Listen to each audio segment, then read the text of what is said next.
KCS TV, saluran kajian Islam ilmiah Kubar. Donasi dakwah Kubar Cinta Sunnah. Yuk berikan amal jariah terbaik Anda untuk dakwah dan pembebasan lahan Kubar Cinta Sunnah.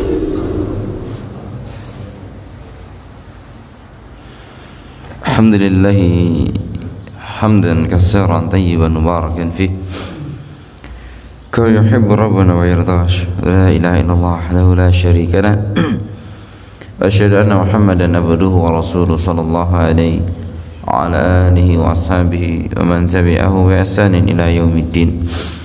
Allahumma inna nas'aluka ilman nafi'an wa rizqan tayyiban wa amalan mutaqabbalan. Allahumma inna na'udzubika min ilmin la yanfa' wa min qalbin la yakhsha wa min nafsin la tasma'u wa min da'watin la yustajabu laha.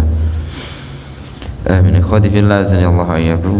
Syama'a salat subuh rahimani wa rahimakumullah. Lanjutan dari tafsir surah Al-Mutaffifin ya, yang telah kita sebutkan kemarin.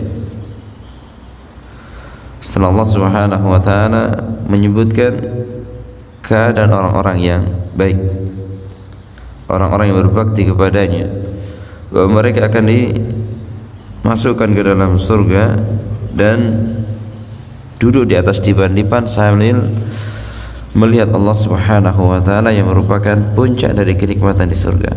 Dan kita juga telah sebutkan kemarin bahwa di antara nikmat yang akan diberikan kepada para penghuni surga adalah mereka akan diberikan oleh Allah Subhanahu wa taala minuman berupa khamar yang tidak memabukkan tentunya.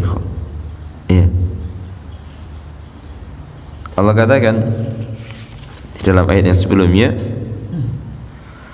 bahwasanya yusqawna min rahiqin makhtum khitamuhu misk wa fi dzalika falyatanaffasil mutanafisun, kata Allah.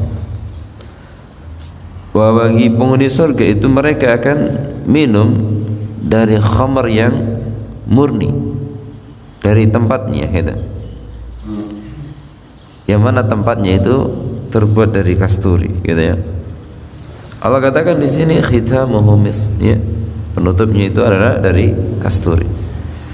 Dan seperti yang disebutkan dari Ibnu Katsir rahimahullah taala bahwa hidangan terakhir yang diberikan kepada penghuni surga itu adalah minuman berupa khamar, yang tentu itu adalah minuman yang sangat nikmat, ya. Baik, kemudian setelah itu Allah Subhanahu wa taala kembali menyebutkan keadaan orang-orang mujrim atau orang-orang yang durhaka kepadanya, orang-orang yang berdosa, gitu. Dan bagaimana akhir yang akan mereka dapatkan nantinya. Allah katakan innal ladzina ajramu kanu minal ladzina amanu yadhakun. Sesungguhnya orang-orang yang ajram, orang-orang yang berdosa, mereka adalah orang-orang yang dulunya di dunia minal ladzina amanu yadhakun, mereka menertawakan keadaan orang-orang yang beriman. Itu dari dulu sampai sekarang, ya. Dulu kita lihat kaumnya Nabi Nuh alaihissalam menertawakan beliau alaihissalam. Begitu pula dengan kaumnya Nabi Ibrahim, Nabi Musa, Nabi Isa, sampai Nabi Muhammad, dan sampai hari ini keadaan orang-orang yang berdosa, orang-orang yang kufur, orang-orang yang durhaka kepada Allah, mereka menertawakan keadaan orang-orang yang beriman. Mereka menertawakan orang-orang beriman ketika menjaga salatnya, berpuasa. Bahkan waliya'udzubillah ada sebagian orang yang ngakunya Islam dan mereka menertawakan orang-orang yang berpuasa. Katanya puasa itu bikin capek aja, katanya. Mereka menertawakan orang-orang yang melaksanakan puasa, melaksanakan salat. Salat dibilang capek, ya. Puasa dibilang hanya bikin lapar saja. Dan yang lainnya dari bentuk-bentuk celaan mereka kepada orang-orang yang beriman, gitu. Dan Anda bisa lihat juga, ya, di mana sebagian orang hari ini ketika melihat sebagian kaum muslimin lainnya menjalankan di antara sunnah-sunnah Nabi SAW, kadang-kadang mereka menertawakannya. Melihara jenggot, mereka katakan dengan tuduhan ini dan itu. Mengangkat celana di atas mata kaki dibilang kebanjiran, gitu, ya. Seorang wanita yang mengenakan hijab besar atau mengenakan niqab, mengenakan cadar, kadang olok-olok seperti ini dan itu dan seterusnya. Dan tuduhan yang keji hari ini terhadap kaum muslimin yang menjalankan sunnah Nabi SAW adalah setiap orang yang menjalankan sunnah Rasul, ya, kalau sudah mulai jenggotnya panjang, celana di atas mata kaki, ditambah dahi agak hitam sedikit, dituduh teroris kadang-kadang. Ini adalah bentuk celaan yang sangat buruk terhadap orang-orang yang beriman. Innal ladzina ajramu kanu minal ladzina amanu yadhakun. Allah katakan wa idza marru bihim yataghamazun. Dan apabila mereka, ya, dan apabila orang-orang yang beriman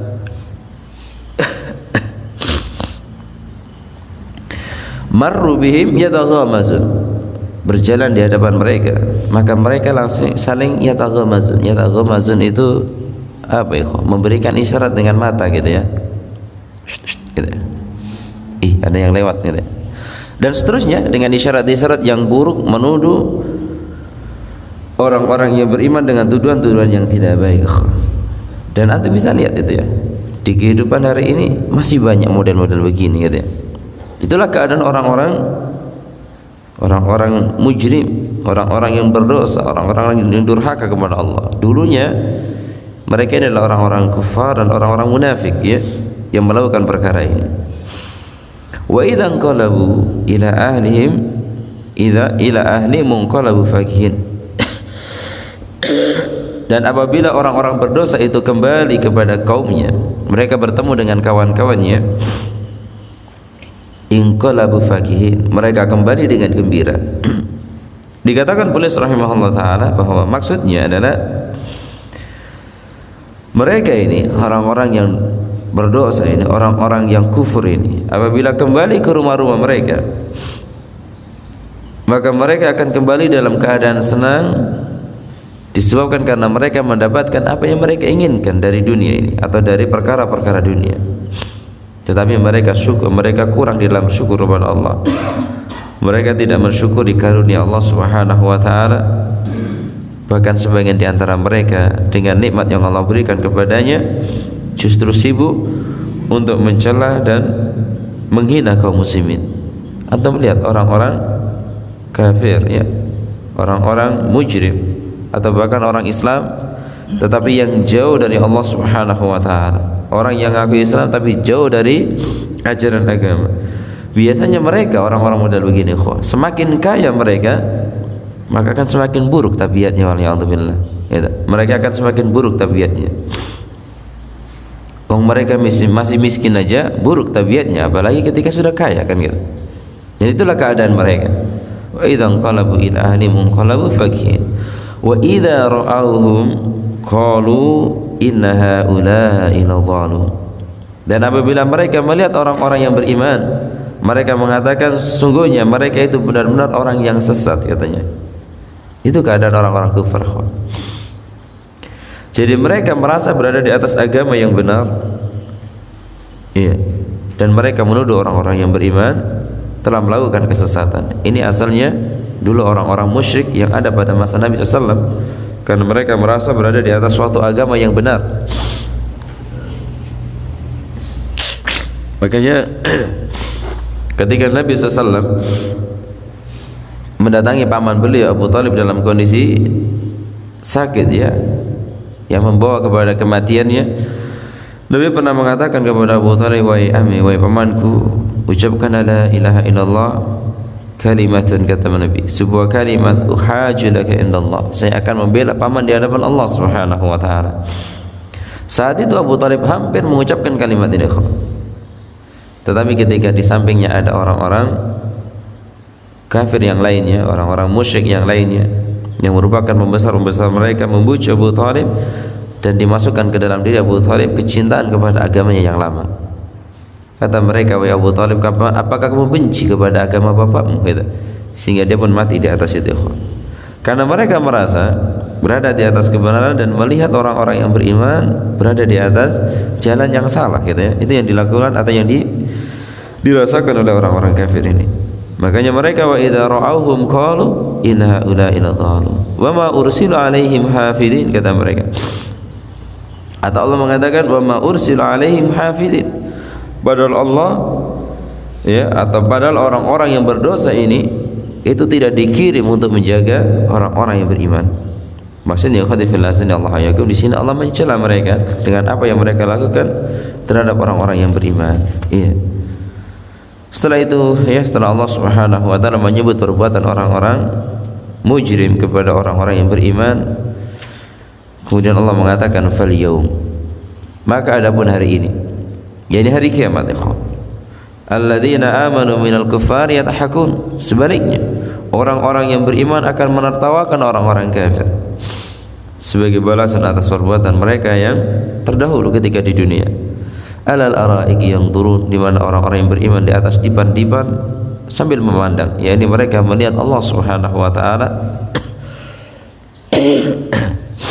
Iya, sebagai bantahan kepada orang-orang kafir tadi itu terhadap janji Allah Subhanahu wa taala yang hak ketika itu, gitu.